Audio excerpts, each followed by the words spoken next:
de la journée, de la soirée, des petits moments avec vous, en effet, c'est de vous parler d'un sujet un peu sensible qui sont les droits et devoirs du fonctionnaire.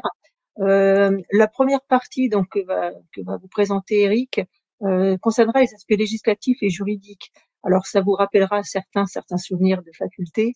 L'idée c'est vraiment de remettre des mots sur des principes que vous appliquez quotidiennement, hein, des postures que vous assumez quotidiennement dans votre métier habituel et qui sont tellement devenus habituels que finalement on en oublie des préceptes à l'origine de ces postures. Voilà, donc l'idée c'est de remettre un peu tout le monde dans le même sens au niveau de cette culture et de redonner finalement un sens à des postures que vous avez tellement intégrées dans vos pratiques qu'elles sont devenues, elles font partie de votre ADN, mais c'est bien à un moment donné de resituer de quoi on parle. Voilà, donc je donne la parole à Eric et je reprendrai ensuite la main pour aborder des actions un peu plus pratiques qui vont concerner finalement les gestes professionnels et la manière de vous préserver, de protéger les élèves tout en vous protégeant. Voilà, le principe de droits et devoirs du fonctionnaire, c'est l'idée de protéger les élèves et de vous protéger, vous, professeurs de PS. Voilà. Alors, moi, je vais en rester sur les aspects juridiques. L'idée, c'est de savoir déjà où est l'information. C'est cette loi du 20 avril 2016 qui recadre alors les éléments déontologiques et les droits et devoirs des fonctionnaires, mais de toute fonction publique. De toute la fonction publique, c'est-à-dire pas simplement l'éducation nationale, c'est un texte qui est plus large. Et elle établit clairement les éléments que vous ne pouvez pas ignorer. Et donc là, l'idée, c'est de redécliner la dizaine de concepts qui encadrent la fonction de professeur et plus largement de fonctionnaire. L'idée, c'est de reclarifier tout ça. Donc, c'est ce que tu disais, Sophie. L'idée, c'est de repositionner ce qu'est la probité. La probité, on en entend parler dans l'actualité par rapport aux élus, euh, aux personnes, au gouvernement, etc. Donc l'idée, c'est, pour qu'on soit bien au clair, c'est la droiture qui porte à respecter le bien d'autrui et à observer les droits et devoirs de la justice. C'est-à-dire qu'il est attendu des fonctionnaires qu'ils respectent les droits et devoirs de la justice, évidemment au sein de leur métier, mais pas que. C'est ce que nous allons voir ensuite dans les éléments qui sont de l'ordre des devoirs. Donc là, c'est la partie obligation. Une obligation, un devoir de dignité. Cette question de dignité, elle a à voir avec la relation qu'on a avec les autres et la nécessité de respecter tous et chacun. Le principe d'obéissance hiérarchique, c'est qu'en tant que fonctionnaire, la loi de 2016 réexplique bien que quand votre supérieur hiérarchique, votre chef d'établissement, votre rectrice, vous demande de faire quelque chose, vous avez une nécessité, un devoir, une obligation d'obéissance hiérarchique. Évidemment, si vous étiez amené à ne pas faire ce qu'on vous demande de faire, vous pourriez être mis en porte-à-faux. La question de la probité vient d'être déclinée et définie. L'idée, c'est que ce périmètre de probité ne se limite pas qu'à votre temps de 7h50 quand vous arrivez dans l'établissement et l'heure à laquelle vous partez, c'est que cette probité, elle se joue aussi en dehors, notamment sur les réseaux sociaux. Le principe d'exemplarité, il en vient à ce que vous dites auprès de vos élèves et de ce que vous pouvez dire en dehors de l'établissement. Vous devez rester exemplaire dans vos propos et vous ne pouvez pas avoir de propos offensants. Là, je pense à des propos qui seraient illégaux, type racisme ou antisémitisme. Un respect de la laïcité qui est important, hein, de bien respecter la séparation entre l'Église, l'État, et que vous n'apportiez pas de jugement dans vos cours ou dans vos positions à l'intérieur de votre travail. Là, évidemment, vous avez votre liberté de culte personnel, mais qui doit rester de l'ordre du privé. Le principe de neutralité, là, va devoir vous obliger à ne pas commenter, par exemple, les résultats politiques dans les cours, parce que vous devez rester neutre et ne pas dire qu'un tel candidat ou telle candidate n'est pas de votre goût. C'est quelque chose qui, de la part du privé. Et en tant que fonctionnaire, vous ne pouvez pas donner votre avis. La loyauté envers l'institution, c'est qu'effectivement, vous avez tout à fait le droit de penser qu'une réforme n'est pas adaptée à ce dont vos élèves ont besoin, mais c'est des avis que vous devez garder pour vous et pas à les divulguer de manière à mettre en porte-à-faux l'institution quand vous êtes aux prises avec vos élèves et ou en conseil d'administration. Un devoir de réserve, quand vous avez des informations des élèves qu'ils vous ont confiées, vous devez impérativement ne pas les divulguer à qui que ce soit. On pense par exemple à un enseignant qui rentrerait en salle des professeurs et qui annoncerait un décès dans la famille d'un élève sans que la personne ait autorisé le fait que vous en parliez. Ce serait ne pas garder ce devoir de réserve. Vous verrez que ce devoir de réserve, il s'applique à toutes les fonctions publiques et notamment nouvellement maintenant à l'éducation nationale. Ce devoir de réserve va bien avec la discrétion professionnelle où on vous demande de ne pas divulguer toutes les informations que vous avez sur les élèves. Et bon, la partialité, ça me paraît assez clair, mais bon. Ensuite, pour aller avec l'obéissance hiérarchique, le fait de principe d'effectuer les tâches confiées, ça rappelle dans le cadre de cette loi que dans vos devoirs, vous devez effectuer les missions que l'on vous donne et que vous donne votre supérieur hiérarchique. Voilà, c'est quand même important à rappeler que quand on est enseignant et que notre chef d'établissement nous donne une mission de surveiller le baccalauréat, par exemple, on ne peut pas lui répondre qu'on ne peut pas. On est tenu à l'obéissance hiérarchique. La question du secret professionnel, dont je vous en parlais, elle est maintenant, voilà, pour ce qui est de la fonction publique d'État territoriale, que ce soit la gendarmerie pour l'armée, la police pour l'intérieur, ce secret professionnel s'applique à tous les fonctionnaires titulaires et fonctionnaires vacataires. Donc, si dans votre établissement, vous avez des contractuels qui seraient employés pour pallier à une absence, il serait fort intéressant que vous leur rappeliez ce principe de secret professionnel et que, voilà, il est nécessaire de faire attention quand on est enseignant. Alors, sur ce rappel de ces éléments de devoir et de droit et de devoir, on va voilà, zoomer plus sur le système scolaire et en éducation physique. Et je laisserai Sophie ensuite prendre la suite et parler plus précisément, plus en détail de ces éléments-là. Mais effectivement, voilà, sur les curriculums, la formation initiale dans les autres disciplines est assez majoritairement concentrée sur les savoirs disciplinaires. Elle l'est aussi en EPS, bien évidemment. Mais parfois, l'ambiance en classe permet d'avoir des relations proches et voire amicales avec les élèves. Et c'est souvent dans ces moments-là que il y a des problématiques de ressources humaines. Il y a la question du mouvement, il y a la question de la parade comme un geste pédagogique particulier qui est très important et qui doit rester au cœur de nos pratiques professionnelles. Et il y a le vestiaire avec les changements de tenue qui sont quand même voilà, des lieux où peuvent potentiellement avoir des problèmes. Donc, on voit que sur sur des moments de tension en ressources humaines, les éléments sont très proches dans les deux, en EPS et dans les autres disciplines. On voit que la différenciation pédagogique et la gestion des élèves a besoin particulier. Alors, elle est présente aussi en EPS.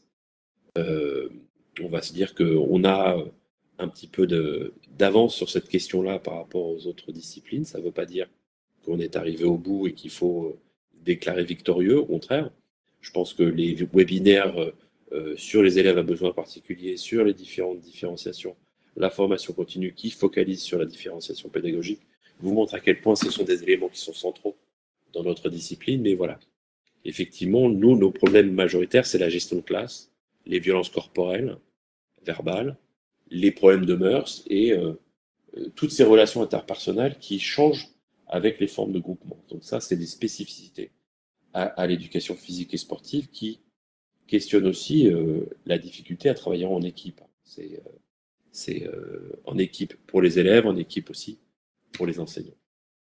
Donc un constat global. Nous sommes une discipline exposée. Voilà, nous avons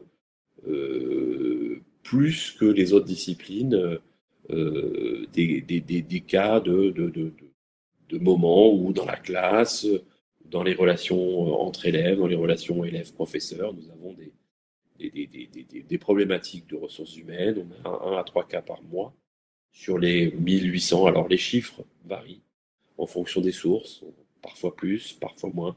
1800 étant un point d'équilibre sur le nombre de professeurs en Normandie. Donc, il est nécessaire d'adapter une attitude particulière et vigilante, et c'est ce qu'on veut aborder aujourd'hui avec l'inspection, c'est que la société évolue et est très sensible aux relations interpersonnelles, aux relations professeurs-élèves, elles évoluent.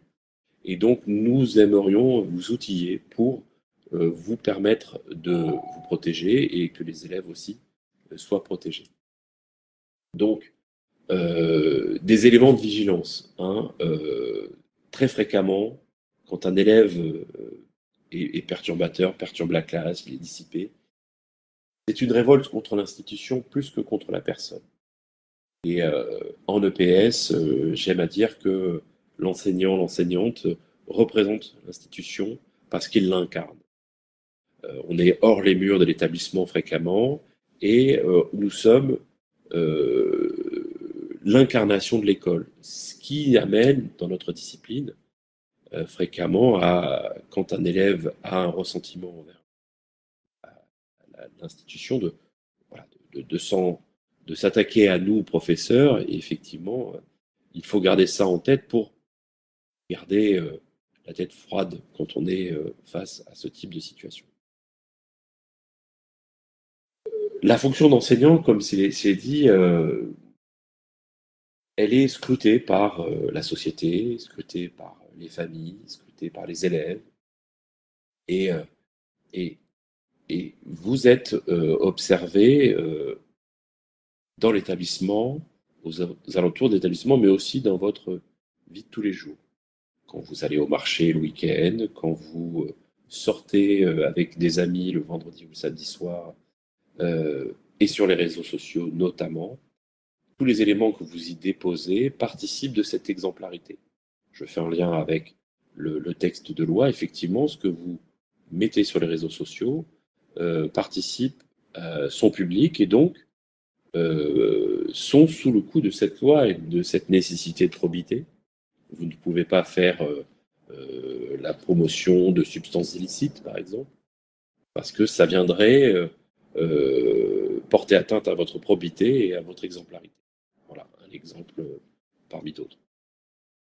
Donc, encore une fois, d'un point de vue général, c'est difficile face à un groupe classe d'anticiper les interactions élèves-élèves et élèves-professeurs, et ça nécessite une gestion optimale. Alors, cette gestion optimale, dans l'intervention, c'est être soi-même à l'écoute en tant que professeur, de sa fatigue, de l'irascibilité, de la perte d'attention, être à l'écoute de ses émotions et de sa colère parfois, pour pouvoir gérer au mieux sa classe. C'est-à-dire qu'il faut garder à l'esprit que nous représentons l'institution et aussi être à l'écoute de son état émotionnel afin de gérer au mieux et puis d'appeler à l'aide si c'est nécessaire dans le cas d'une colère qui vous ferait sortir de vos gonds et qui vous permettrait plus de rester dans votre posture d'exemplarité, de probité, etc. Donc il est nécessaire d'être à l'écoute de soi-même pour gérer cette gestion optimale. Excusez-moi pour la répétition du mot gérer, mais ces moments-là de bascule sont très fins et parfois nécessitent de garder son sang-froid et effectivement être à l'écoute de soi et à l'écoute de la situation est nécessaire pour pouvoir éviter toute problématique. Parce que dans le cas d'un incident, on tenait à l'inspection à rappeler le cadre légal de comment doit se passer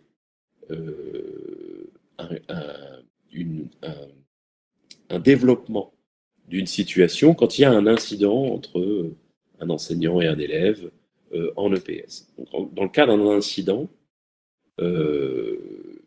votre chef d'établissement va vous convoquer dans un premier entretien où il va vous demander les différents éléments de la situation, ce qui a créé l'incident. Le contexte pédagogique, le contexte du déplacement, enfin, pour comprendre les éléments avec votre filtre. Le chef d'établissement va être aussi très fréquemment accompagné d'un collaborateur et il ira collecter aussi les informations auprès de l'élève si c'est un élève en particulier, des élèves si c'est plusieurs élèves, et puis de tous les témoins possibles.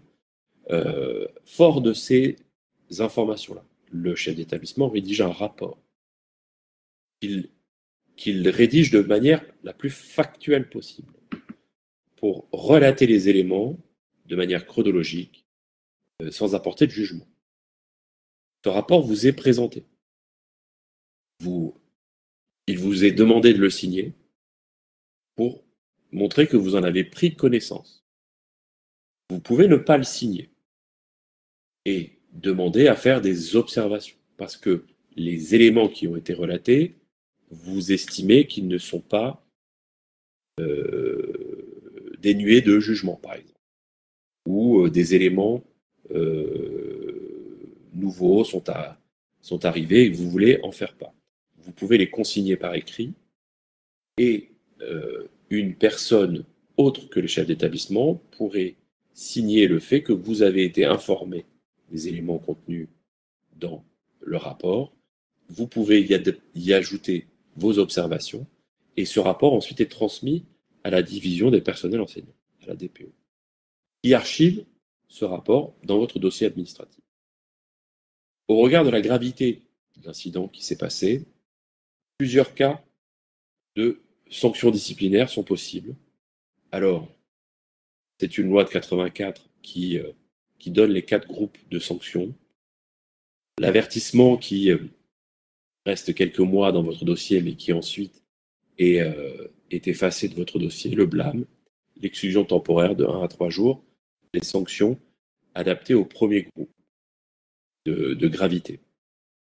Le deuxième groupe de gravité, donc on est dans quelque chose de plus important, c'est de radiation du tableau d'avancement, l'abaissement de l'échelon, l'abaissement temporaire de la fonction pour une durée maximale de 15 jours, parce qu'à partir de 15 jours, on rentre dans un autre groupe, et le déplacement d'office, d'accord, si on estime que le fonctionnement ne peut pas se faire dans l'établissement.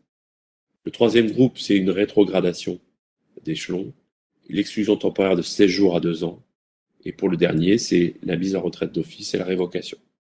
Vous avez toutes les informations dans le service public, dans le lien qui est en dessous, pour vous donner des exemples aussi de faits, d'incidents qui justifient les différentes sanctions et dans les différents groupes de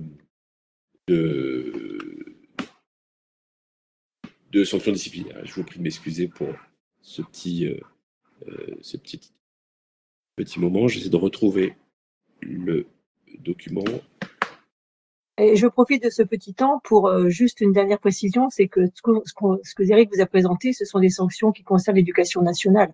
Et bien évidemment, des procédures peuvent être engagées contre un enseignant au niveau pénal. Hein, mais là, on n'a pas abordé ce champ-là, qui n'est pas de notre ressort, bien évidemment. Donc là, on va repartir sur des questions un peu plus pratiques, parce que bien évidemment, et on espère bien qu'aucun de vous ne soit un jour aux prises avec ces problèmes de ressources humaines qui faillent que vous soyez euh, sanctionné. Donc on va passer maintenant sur les moyens d'éviter tout cela et de faire en sorte que votre métier, que vous passiez 40 ans voire plus, de manière sereine. Alors, C'est bon. Donc j'enchaîne. Donc là on va aller au cœur des pratiques, au cœur des gymnases. Et puis on va. Alors est-ce que ça passe? Donc, Eric vous en a parlé. Alors, juste une précision, quand on dit Eric et Sophie, mais bien évidemment, vous avez bien compris qu'on représente toute l'inspection académique. Hein. Donc, Sylvain Barlière, Geoffrey Ménager, Sophie Garnier, bien évidemment, vous partagez ce travail avec nous. Hein. On représente vraiment l'institution et nos collègues. Donc, bien évidemment, on a une discipline spécifique qui place l'élève dans certaines situations dans lesquelles elles sont, qui ne vivent pas plutôt. Dans d'autres disciplines, bien évidemment, ils s'engagent corporellement, ils investissent des environnements variés, hein, un mur d'escalade extérieur, un espace ouvert, un bois, bon, voilà. Donc, c'est quand même des spécificités liées à notre discipline, et bien évidemment, ils mobilisent toutes leurs ressources, et pas seulement les ressources intellectuelles, comme c'est le cas dans certaines disciplines. Donc ça, c'est une vraie spécificité, bien évidemment. Et au niveau de nos pratiques, au niveau des pratiques de l'enseignant, ça place l'enseignant face à une double contrainte qui est à la fois sécuritaire et pédagogique, puisque vous intervenez selon différentes modalités, hein, alors face à un collectif, face à un individu, avec quelquefois des manipulations, quelquefois de la démonstration, des espaces différents. Vous faites appel, et de plus souvent, à la photo et à la vidéo. Vous savez combien il est important de laisser une certaine part d'autonomie à vos élèves pour qu'ils puissent apprendre dans des meilleures conditions.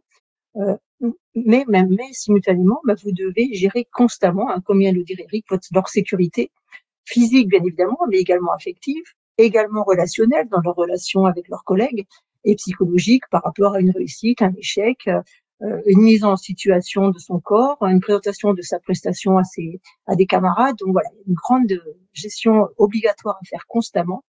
Et enfin, de contrôler ces fameux temps spécifiques dont on est les seuls à profiter, entre guillemets, qui sont les temps de transport, de vestiaire, à gérer aussi.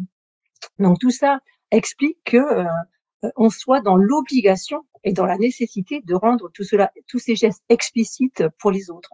C'est-à-dire que quand un enseignant partage un cours ou regarde un cours, on est capable de décoder d'un geste un sens, le sens qu'il a, mais vraiment et de manière explicite, les autres enseignants, ou les parents, les élèves ne sont pas en capacité de le faire.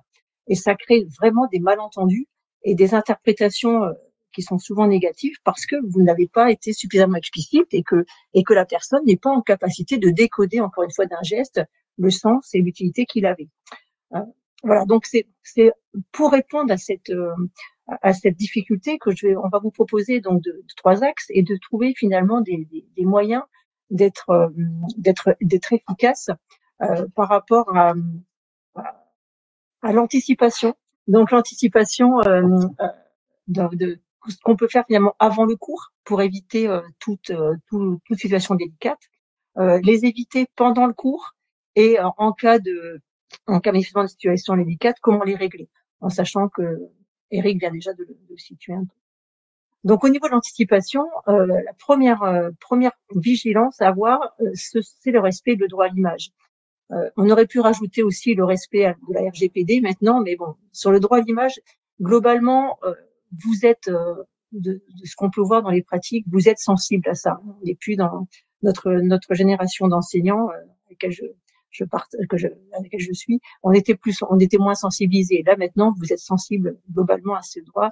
Donc, pour être clair, il est obligatoire, mais surtout, quelquefois, vous n'avez pas conscience des risques réels que vous prenez.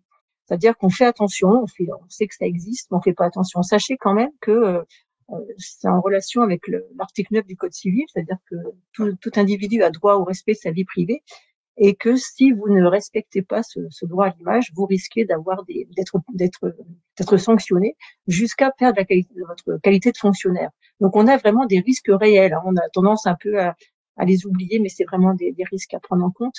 Donc c'est pour ça que le principe à respecter, c'est de savoir qu'une exploitation d'image nécessite une autorisation préalable. Alors attention, quand on parle d'exploitation, on parle de diffusion. Hein, si vous faites de l'autoscopie en lecture différée, c'est-à-dire que vous mettez une tablette qui permet à aller voir, dont vous n'enregistrez aucune image, et vous permettez à un élève de voir ce qu'il vient de faire, hein, je dis souvent de descendre du vélo pour se regarder pédaler, s'il n'y a pas d'enregistrement, il n'y a pas besoin d'autorisation. Voilà, donc ça, que ce soit bien clair, hein, c'est seulement la diffusion d'images qui réclame cette autorisation.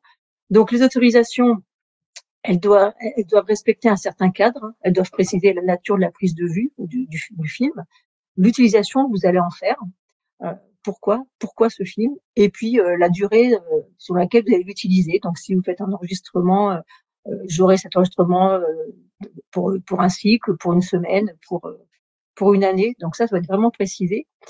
Et quelque chose auquel on ne pense pas beaucoup, mais il faut vraiment préciser qu'il n'y aura aucune rémunération. Ça, toutes ces vigilances viennent de cas réels où l'institution s'est retrouvée un peu questionnée par rapport à ces points-là. Ce qu'il faut savoir et qui peut vous rassurer, c'est que en cas de refus d'autorisation de la part d'un parent, le floutage de tout élément qui permettrait de reconnaître l'élève suffit. Voilà, vous floutez ou vous lui mettez un masque, mais en tout cas ça suffit, il n'y a pas de souci. Je vais pas être très longue là-dessus parce que c'est des choses que vous connaissez. Par contre, je vous renvoie vous aurez le support, hein, comme d'habitude. Méladran, en Normandie, a fait vraiment un document très très riche sur ce droit à l'image. Donc voilà, n'hésitez pas à aller le voir. Et notamment, vous y trouverez certaines préconisations. Donc, je vais vous en donner quelques-unes ici. Donc, bien évidemment, pour éviter de réinventer la roue, vous pouvez utiliser des modèles qui sont présentés, hein, sur le site de l'Académie de Normandie, mais sur d'autres sites aussi. Vous pouvez utiliser ces modèles pour vous en inspirer ou créer les vôtres. Donc, sans hésiter. Petit conseil, mais ça vous le faites de plus en plus, n'hésitez pas à inclure ces formulaires dans le règlement intérieur, hein, qu'il soit signé une fois pour tous. Pour cela, travaillez avec le conseil d'administration, adossez-vous au projet d'établissement, travaillez avec les responsables de l'enseignement, de l'éducation aux médias et à l'information. Vous voyez, essayez de faire partager aussi aux autres disciplines et aux autres partenaires de l'établissement vos soucis en question d'image et de droit d'image, puisque d'autres disciplines sont aussi sensibilisées à cette chose-là. Dernier conseil, alors là, vous voyez, j'ai noté l'Académie de Marseille. Vous allez voir que si vous connaissez le document, si vous avez vu sur l'Académie de Marseille des hyper de l'Académie, le syndicat et des enseignants, et l'ADH, enfin plusieurs partenaires ont travaillé sur ces droits et devoirs des fonctionnaires en EPS et des risques liés au métier.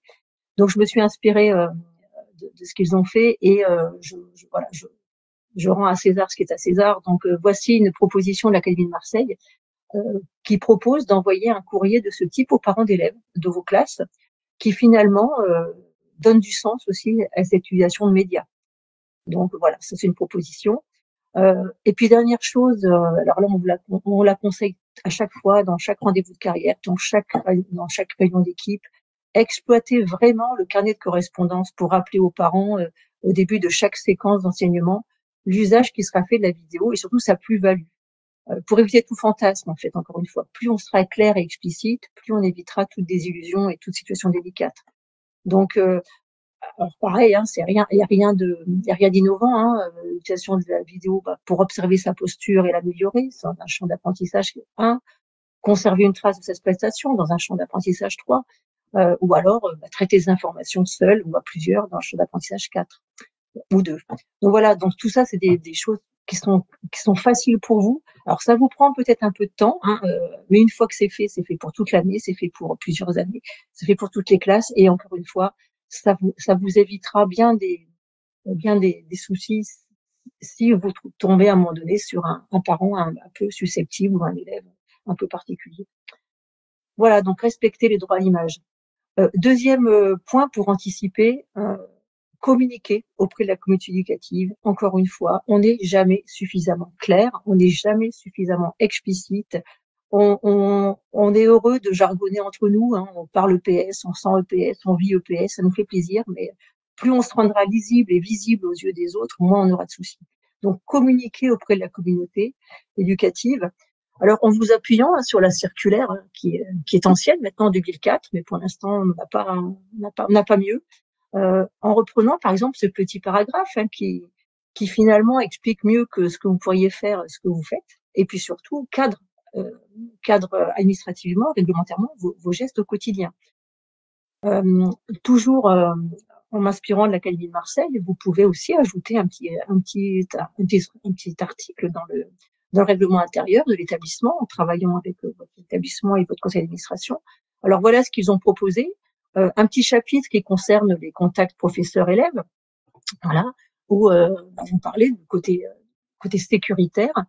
Vous expliquez aussi que les contacts physiques ont une vraie finalité pédagogique, par exemple, et un autre petit encart qui concerne la gestion des vestiaires, par exemple.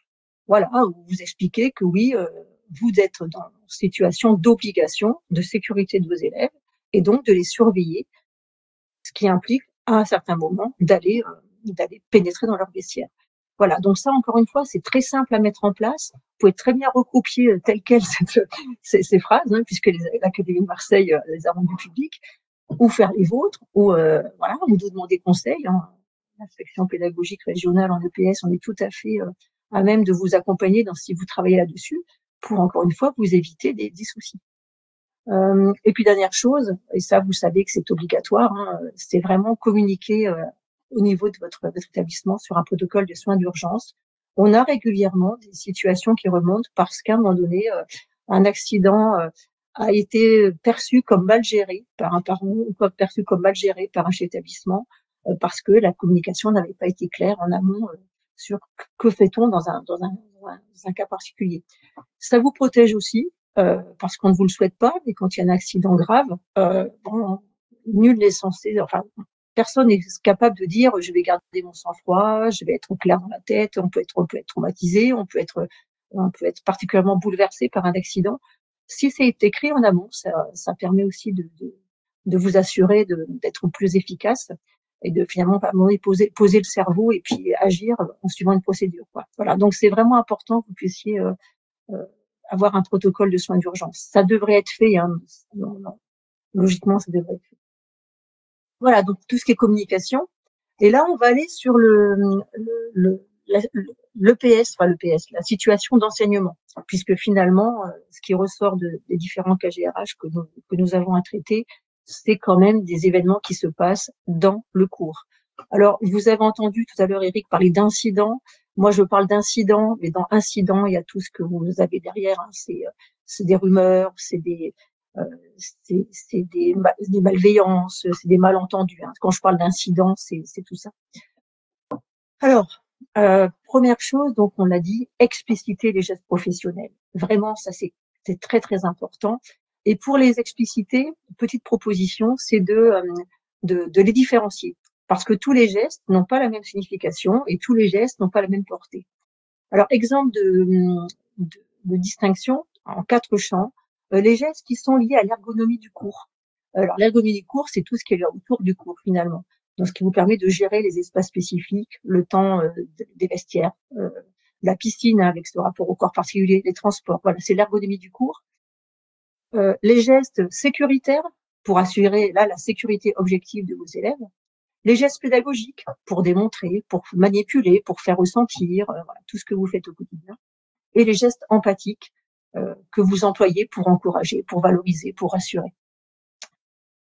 Ces 4 formes de gestes, les expliciter, c'est aussi les faire appliquer 3 principes qui sont les principes de l'avertissement, le principe de la responsabilité et le principe du consentement.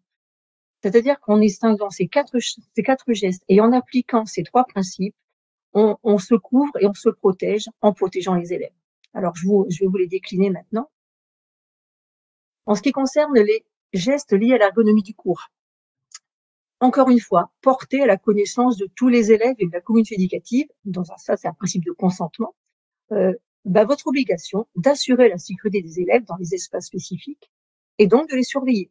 C'est votre obligation liée aux droits et devoirs des fonctionnaires dont parlait Eric tout à l'heure. Donc comme c'est votre obligation de surveiller, vous ne pouvez pas ne pas le faire. Vous êtes obligé de surveiller vos élèves, mais tout en préservant leur intimité. Ça, en rappelant ça à la communauté éducative, aux élèves et donc leurs parents, ça vous protège aussi de certains désagréments. Deuxième chose, à partir du moment où je rappelle mon obligation de mon principe de responsabilité d'assurer la sécurité de mes élèves, donc de les surveiller tout en préservant leur intimité, je vais être amenée à donner les indicateurs qui vont justifier le fait que j'intervienne. C'est-à-dire que je vais travailler avec mon équipe et faire valider ça, travailler avec mon chef d'établissement pour nous mettre d'accord en disant voilà, à partir d'un certain moment, un temps passé dans les vestiaires que je vais quantifier, ou quand j'entends des cris ou de l'agitation ou du bruit, voilà, j'essaye de montrer des indicateurs précis qui vont non pas justifier au sens justifier et légitimer, on va dire plutôt légitimer mon intrusion dans un vestiaire. Et troisième chose, le protocole que je vais respecter. Et c'est le fameux toc toc toc, attention, je vais rentrer et je rentre. Vous voyez, donc ça vous le savez, c'est quelque chose qu'on dit régulièrement. Mais vous imaginez pas le nombre de fois où on le dit à des chefs d'établissement. Les chefs d'établissement, certains ont encore des difficultés à considérer votre action au niveau d'un vestiaire. Ils nous demandent est-ce qu'un enseignant peut ou pas rentrer dans les vestiaires. Quelquefois, ils nous disent est-ce qu'un enseignant homme peut rentrer dans les vestiaires de filles. Vous voyez, donc il y a aussi une méconnaissance de la part de personnes qui travaillent avec nous. Donc encore une fois, un petit protocole, on leur explique, toc toc toc, attention, je vais rentrer, on compte jusqu'à 3 et on rentre. Et à partir de là, si le protocole est compris, les indicateurs qui autorisent à rentrer dans le vestiaire sont compris et surtout pourquoi c'est obligatoire d'y rentrer, vous préservez de beaucoup de situations délicates. Au niveau des gestes sécuritaires, c'est le même principe, c'est-à-dire que vous allez aussi porter à la connaissance des élèves, des parents et de toute la communauté éducative, votre obligation toujours d'assurer la sécurité des élèves et donc d'assumer à certains moments des gestes sans les prévenir. C'est-à-dire qu'il y a des situations critiques, vous n'aurez pas le temps d'expliquer à un élève pourquoi vous allez lui mettre les mains, par exemple, sur les fesses quand vous faites une parade en escalade, ou pourquoi vous allez attraper un élève dans un salto, parfois avec un geste un peu maladroit sur les parties intimes, par exemple. Donc ça, bien sûr, vous n'allez pas attendre le consentement de l'élève dans un salto ou dans une chute en escalade, ça semble évident. Donc, cette obligation, vous allez leur rappeler par écrit, et puis vous allez expliquer le sens, c'est-à-dire pourquoi quand tu vas faire un salto, je vais plutôt t'attraper à ce niveau-là, parce que c'est le bassin et c'est que le centre de gravité qui se situe là. Voilà, donc ça, c'est vraiment nous, ça nous semble évident, encore une fois. Un collègue qui va vous voir faire une parade, il va pas se dire, mais quelle drôle d'idée de mettre les mains sur les fesses de cet élève sur une parade. Il va comprendre. Je peux vous dire que la dernière fois, on avait un ATR, et l'ATR, le chef d'établissement ne voyait pas pourquoi le professeur de PS maintenait au niveau du bassin. Donc, je lui ai expliqué. Il disait, on peut le tenir sur les pieds, mais en tenant sur les pieds, ça faisait la banane. Vous, comme nous, on le sait, ça. Et encore une fois, les autres ne sont pas censés le savoir. Donc, il faut vraiment rendre les choses explicites. Donc là, on est sur la sécurité. Troisième type de geste, les gestes pédagogiques. Donc là, petit conseil, mais c'est vraiment efficace. Pensez à dire à voix haute, expliquer à voix haute le sens, le geste que vous allez faire, pourquoi vous le faites et comment vous allez le faire. Je reprends mon exemple de l'ATR. Je vais maintenir le bassin parce que le bassin, c'est le centre de gravité. Ça te permettra de tenir. En fait, tout ce que vous dites individuellement à un élève, dites-le à haute voix pour que tout le monde l'entende et qu'on puisse dire si un jour il y a un problème, qu'on puisse dire de manière factuelle, l'enseignant a donné le conseil qu'il fallait, l'enseignant a prévenu l'élève, l'enseignant a expliqué le geste. Si vous le dites individuellement à un élève, il n'y a pas de témoins qui vont pouvoir le confirmer. Donc ça, c'est vraiment un conseil efficace, dites-le à voix haute. Deuxième chose, si l'intervention est tactile, et là on vous demande vraiment de le faire, c'est quelque chose qu'on ne faisait pas Il y a 20 ans, il y a 30 ans, on le faisait pas de manière systématique, c'est clair. Maintenant, il faut le faire. Quand vous allez faire une démonstration, une manipulation à un élève, que vous allez le tenir, que vous allez l'aider, demandez-lui son consentement. Y compris quand vous allez prendre la main d'un élève pour faire un coup droit en tennis de table, demandez-lui son consentement. Pour tout geste, tout contact avec lui, demandez-lui son consentement. On ne dit pas de plus toucher les élèves, on dit juste de lui demander, de le prévenir. Est-ce que tu es d'accord pour que je te tienne la main, pour te montrer le geste de la raquette? C'est tout simple. Et il faut penser à le faire. Et c'est vrai que la génération d'enseignants, la mienne, on n'a pas été habitué à ça. C'est ce qui pose problème. Les jeunes maintenant sont plus sensibilisés à ça. Les plus de 55 ans, bah oui, il faut apprendre à le faire. Clairement, c'est pas simple. Si la démonstration est faite avec un élève, même chose, demandez son accord. On l'a tous fait. Allez, viens loulou, viens faire le geste avec moi. Non, on ne le fait pas. On ne le fait plus parce que on est, comme disait Eric, dans une société particulièrement sensible à ce genre de choses. Donc, encore une fois, on demande son accord et on accepte qu'un élève ne soit pas très à l'aise pour faire une démonstration avec l'enseignant parce qu'il a peur de la taille de l'enseignant en judo, par exemple, ou parce qu'il a peur d'être ridiculisé. Voilà. Donc, il y a des craintes qui font que oui, on demande l'accord de l'élève. Au niveau des gestes empathiques, cette fois, alors pareil, hein, conseil de bon sens, on évite les trop grandes personnalisations. Ma grande, allez ma jolie, ça c'est des choses qu'on entend, hein, vraiment. Voilà, on évite ce genre de choses. Alors parce que ça peut être perçu et c'est inapproprié, hein, mais surtout parce que ça peut arriver comme discriminant. Et on a des réactions de jeunes qui sont frustrés et qui ont l'impression qu'il y a une relation particulièrement euh, attachante qui s'est liée entre un enseignant et un élève et que d'autres enfants peuvent être un peu jaloux, un peu frustrés, avoir l'impression qu'on s'occupe pas d'eux et que finalement l'enseignant mobilise son attention vers d'autres élèves. Donc voilà, éviter une trop grande personnalisation. Et puis ça c'est pareil au niveau du bon sens, ne vous isolez pas avec un élève ou une élève en dehors du cours.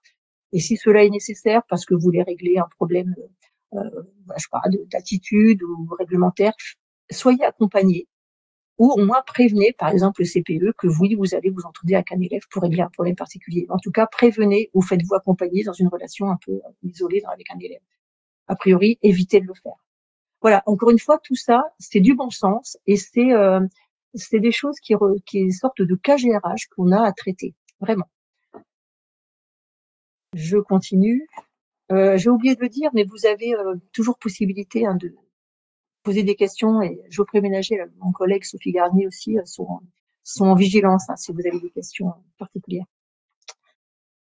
Je vois le temps qui tourne, ça va, je suis pas trop mal. Alors, sur les gestes professionnels, donc là, on est sur l'explicitation.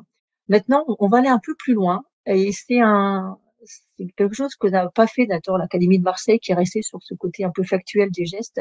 Là, on tenait aussi à ouvrir un peu à cette relation éducative parce que de la même manière que Eric a souhaité remettre des mots sur des concepts que vous avez tellement intégrés qu'on les oublie. Là, on voudrait remettre un peu de sens à cette relation éducative qui finalement, est-ce que tout le monde partage le même concept? Est-ce que pour tout le monde, une relation éducative est constituée de la même manière? Donc voilà, on va passer un petit temps là-dessus.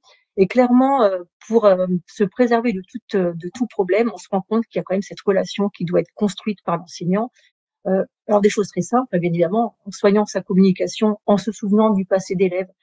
Voilà, ça c'est un conseil aussi. Hein, souvenons-nous de ce qui nous étions quand nous étions élèves.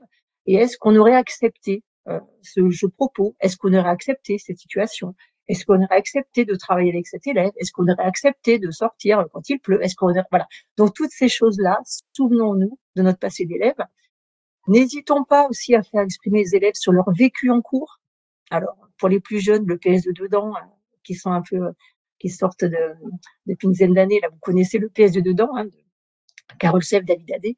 Mais voilà, questionnons les enfants sur leur ressenti, les élèves sur leur ressenti, notamment sur ce qu'ils ont vécu dans le cours.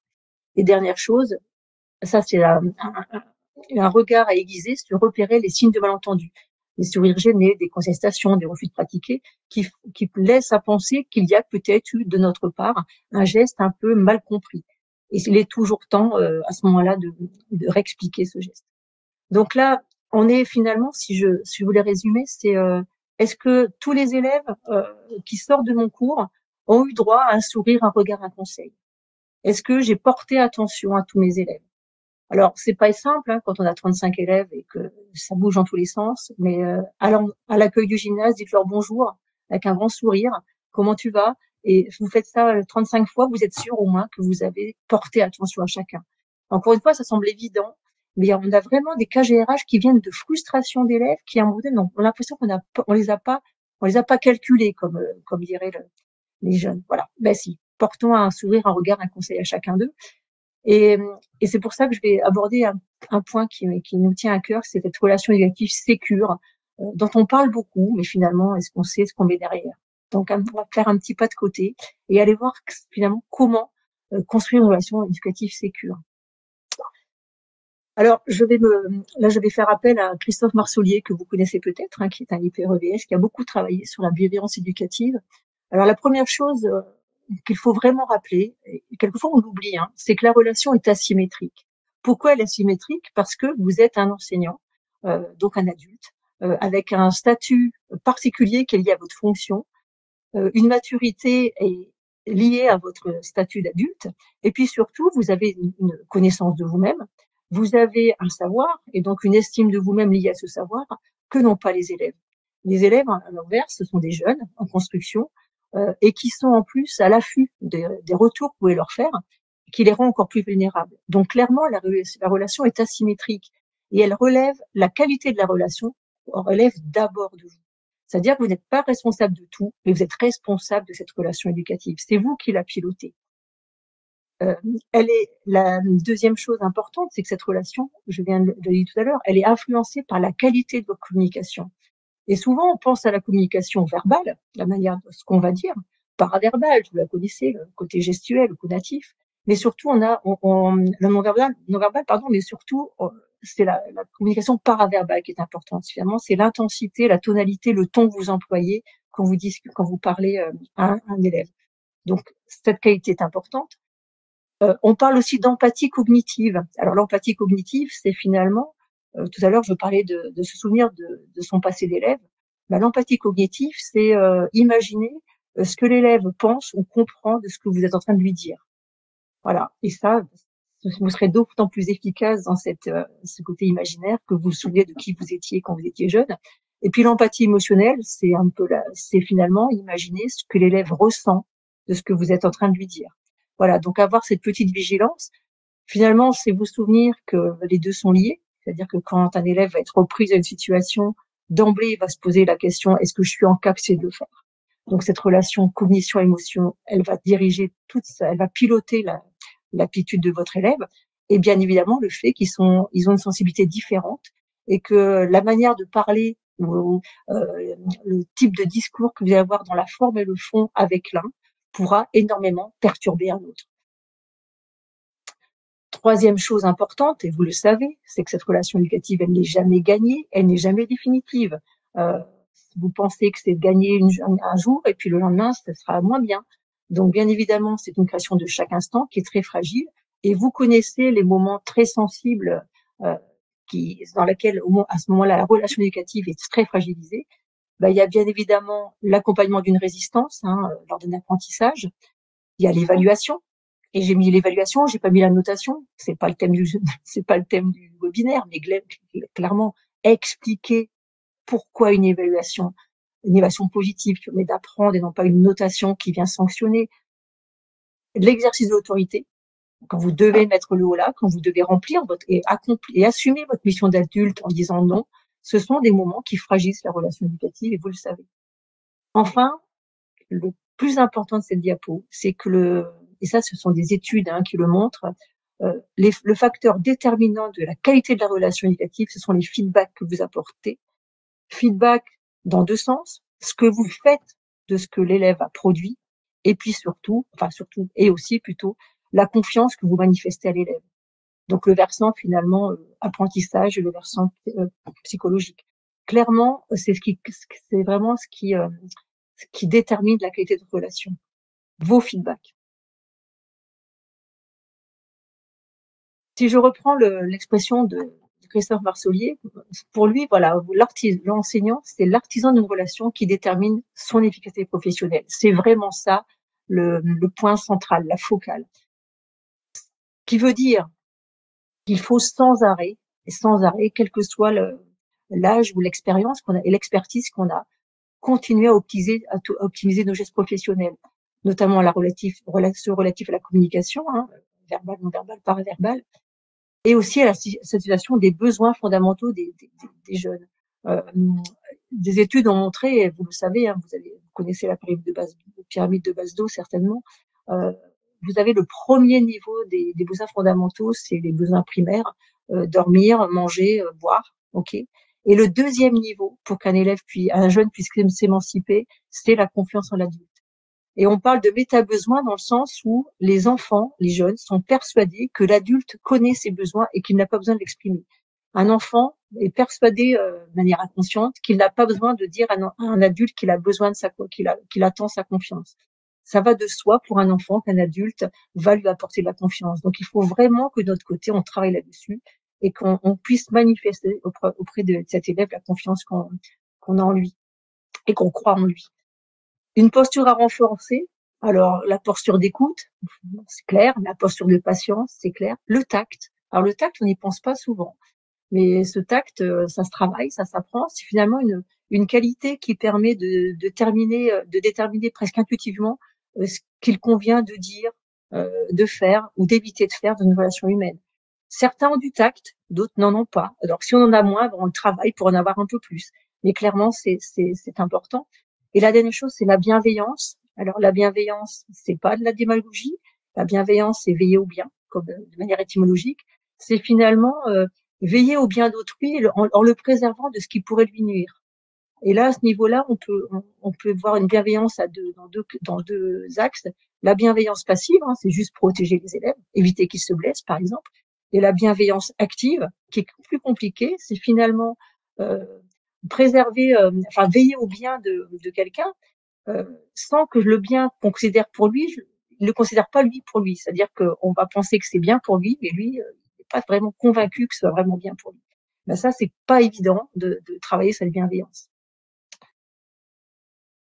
Et dernière chose, on a une démarche et des outils à exploiter qui vont permettre de travailler l'estime de soi de ses élèves. Et là, vous le savez, on va reprendre Tessier-Ryan, la théorie de la détermination.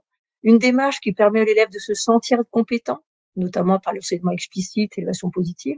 Une démarche qui permet à l'élève de se sentir autonome en travaillant cette dévolution. Je vous renvoie aux outils numériques qu'on présente dans les webinaires. Une démarche qui permet à l'élève de se sentir appartenu au groupe, dans tout ce qui est pédagogie coopérative. Ça, ce sont des outils qui développent l'estime de soi. Donc, n'hésitons pas, si on les connaît, ces outils-là, n'hésitons pas à les mettre en pratique, n'hésitons pas à continuer à travailler, à apprendre au quotidien pour développer, pour être encore plus efficace dans cette démarche-là.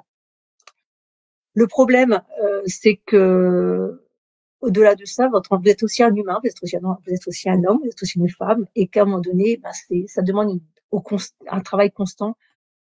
Comme dit Christophe Marsollier, développer sa capacité à recevoir l'élève tel qu'il est, à accueillir ce qu'il dit, ce qu'il pense, ce qu'il ressent. Ça va pas de soi, Et il y a que les enseignants c'est compliqué pour un enseignant, puisqu'en fait, quand on est enseignant, on va s'attacher à ce que produit l'élève. Et comment on s'attache à ce que produit l'élève, on s'attachera moins à ce qu'il est. Alors que dans une famille, quand on est parent, on va s'attacher à ce qu'est l'élève plutôt qu'à ce qu'il produit. Donc c'est pour ça qu'on est un peu, en tant qu'enseignant, c'est un peu compliqué. Parce on ne peut pas être parent des enfants, mais c'est compliqué de le recevoir tel qu'il est, parce qu'a priori, on va d'abord s'attacher à ce qu'il produit plutôt qu'à ce qu'il est. Voilà. J'ouvre la réflexion. Je vais aller très vite cette diapo, puisqu'on en a parlé avec David, David, j'espère, bonjour David. On en a parlé avec Eric. Par contre, ce qui est important, c'est que, il l'a dit, hein, mais c'est très important que vous preniez votre rôle de conseiller auprès de votre chef d'établissement. Encore une fois, il n'est pas censé tout connaître. Ils ont une histoire personnelle. Certains établissements sont comme certains enseignants, comme certains médecins. Ils ont un vécu de l'EPS pas terrible. Ils se souviennent d'expériences négatives. Donc, ils ont un a priori qui est pas toujours terrible sur l'EPS. Hein, ce sont des humains. Donc voilà, reprenez votre rôle de conseiller pour expliciter, communiquer, partager tout ce que je viens de vous montrer. Parce qu'on sait que beaucoup de situations délicates sont gérées en interne avec un chef d'établissement s'il comprend et si vous avez partagé avec lui vos gestes professionnels et le sens qu'ils ont. Cette diapo, Eric, on a parlé. Voilà, donc je vais même pas plus loin. Par contre, vous avez un petit QR code là qui vous permettra d'aller voir 2 guides. Alors les guides, ils datent de Monsieur Blanquer. Voilà, il y a eu quelques ministres depuis, mais ils sont vraiment très bien faits et ils vous permettent, c'est vraiment des guides d'accompagnement quand vous êtes agressé, quand vous êtes victime d'incivilité ou quand vous êtes visé par un dépôt de plainte. Donc voilà, c'est des outils qui ont été mis en place par Jean-Michel Blanquer et qui sont encore d'actualité. Pour terminer, au niveau du temps, ça va. Pour terminer, avec une note un peu positive et pour ouvrir un peu le débat un peu plus philosophique, on a parlé de déontologie, on a parlé d'éthique. En fait, l'éthique, c'est quelque chose, encore une fois, qui se travaille et on n'est jamais au bout de l'histoire. C'est-à-dire que même en ayant enseigné 40 ans, on peut toujours encore améliorer cette éthique, on peut toujours se poser la question, c'est-à-dire s'interroger sur la manière dont je vais avoir la décision la plus juste possible. Et encore une fois, Christophe Marsollier a schématisé en 4 orientations. C'est-à-dire que pour agir au mieux, pour être pas certain, on n'est jamais certain, mais pour finalement s'approcher de la vérité et faire quelque chose de juste, il y a 4 orientations selon lui à respecter. Le déontologisme, alors c'est simplement faire respecter les droits et les devoirs des élèves. Le conséquentialisme, ce qui est important, c'est finalement anticiper les conséquences de ses actes et faire preuve de responsabilité, c'est-à-dire quand on va sanctionner un élève, par exemple, ok, on a des procédures de sanction qui sont codifiées, mais voilà, est-ce que la sanction, alors dans le Nord on disait va faire pire que mieux, voilà, vous comprenez ce que ça veut dire. Est-ce que finalement est-ce que c'est vraiment nécessaire d'avoir cette sanction-là? Parce que finalement, est-ce que la conséquence de la sanction va pas être pire que celle que je voudrais avoir? Voilà, donc c'est ces questions qu'on se pose. Le CARE, c'est prendre soin des besoins fondamentaux, notamment des élèves les plus vulnérables. Et puis la quatrième orientation, le vertuisme, qui est en fait faire le bien, éviter ce qui est mal. Et là, ça reprend et ça boucle par rapport à ce que disait Eric tout à l'heure, être juste en triomphant de ses passions, en régnant sur son propre cœur. Donc finalement, en travaillant sur soi, en allant vers les élèves avec qui, a priori, on aurait le moins d'atomes crochus. Hein, nous, on le dit aux stagiaires. Allez voir l'élève le moins sportif. Allez voir la jeune fille que vous avez l'impression qu'elle n'est pas du tout intéressée. Allez voir les gens qui ne vous ressemblent pas. Allez voir les élèves non sportifs, les élèves non motivés. Allez les voir, allez discuter avec eux. Allez faire en sorte qu'ils s'engagent avec vous. Voilà. Et j'en ai fini. Merci de votre attention.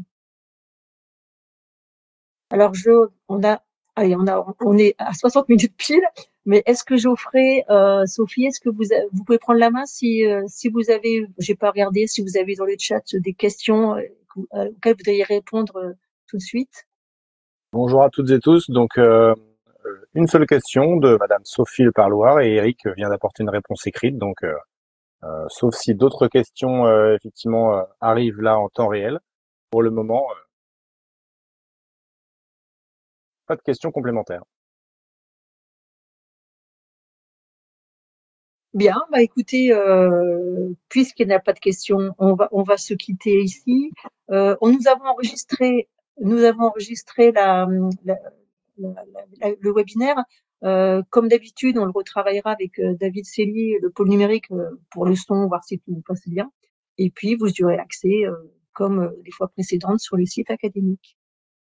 Je vous remercie. Eric, peut-être que je te laisserai le dernier mot. En tout cas, je vous remercie beaucoup. Et puis, rendez-vous sur les prochains webinaires qui concerneront les élèves besoins particuliers et le numérique éducatif. À bientôt. Au revoir.